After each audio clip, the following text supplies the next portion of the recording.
Do do do do do do. These walls are super bare. Let's work on that. It's a start. So today I was planning to write a script for this video, but then I was like, that script will just sit on my laptop forever and I'll never actually make it. So here we are, unscripted. Let's try to bear through this.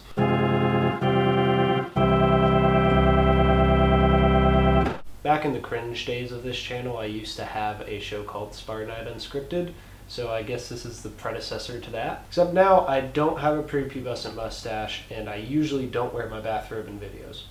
That's called character progression, kids. Recently, my roommate has introduced me to the world of Full Metal Alchemist. And while watching, I noticed something. There was a character, Hawkeye, who caught my eye almost immediately.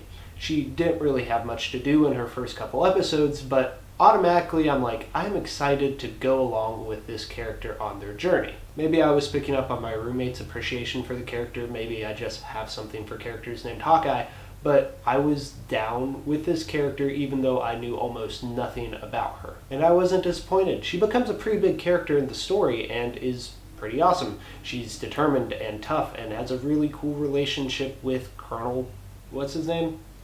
Travis Willingham. What's Travis Willingham's character's name? I don't know. Mustang. That's it. Mustang. But it did get me thinking about characters who don't necessarily get a lot of progression, but still ingratiate themselves towards me. Which brings us to Amara Aquila, or Magma. Magma is an X-Men, more specifically a New Mutant, and she's cool, but also she barely ever gets to do anything. Here's the basic gist about Amara. She's from a lost Roman colony in Brazil. Just go with it. Comics are weird sometimes. She's a tactician, which positions her in a bit of a different space from some of the other New Mutants who are kind of just teenagers who fall into dangerous situations.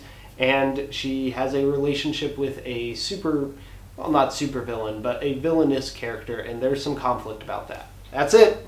That's about all I know about Amara. Maybe she has more depth in comics I haven't gotten to yet, but yeah, that's about it. But why do I like her? Is this a situation where she just gives off a good first impression?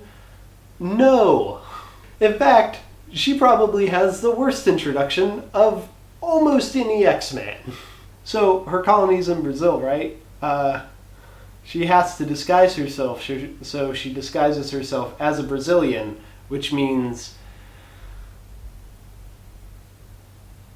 Yikes, Chris.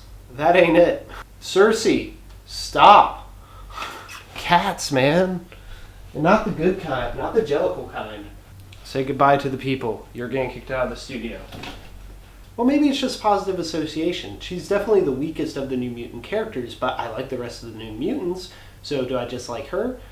Maybe. But her last appearance in the comics was in the New Mutants series. But she wasn't with the rest of the team. She was with Armor, a character who I know nothing about, and Boom Boom, who is a great character, despite what some people think. I'm looking at one very specific person, they know who they are, and they know why I judge them.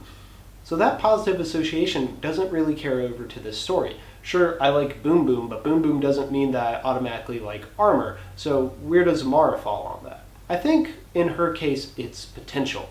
There's a lot of foundational stuff with her that could make her a very interesting character that just doesn't always get played on. And for a creative person like myself, I can see myself expanding on those if I ever got the chance to write a story with her in it. Now, I don't want to write a New Mutants comic per se, but I always have that creative impulse when reading creative work. It's the same thing that kind of spawns headcanon, which brings us to headcanon. I don't think this is necessarily the case with Amara, but I definitely know there are situations where I kind of start to build my own headcanon around characters that makes me like them more, even if textually they don't get much to do. And this is the part of the video where I really wish I'd written a script, because I don't have any, closing thoughts.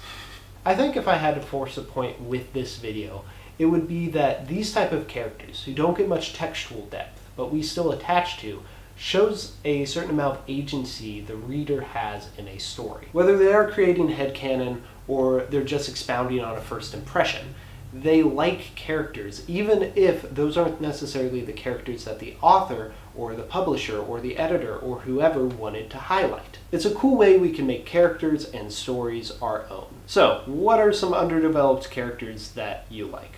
Let me know in the comments below. No script means I have no idea how to end a video.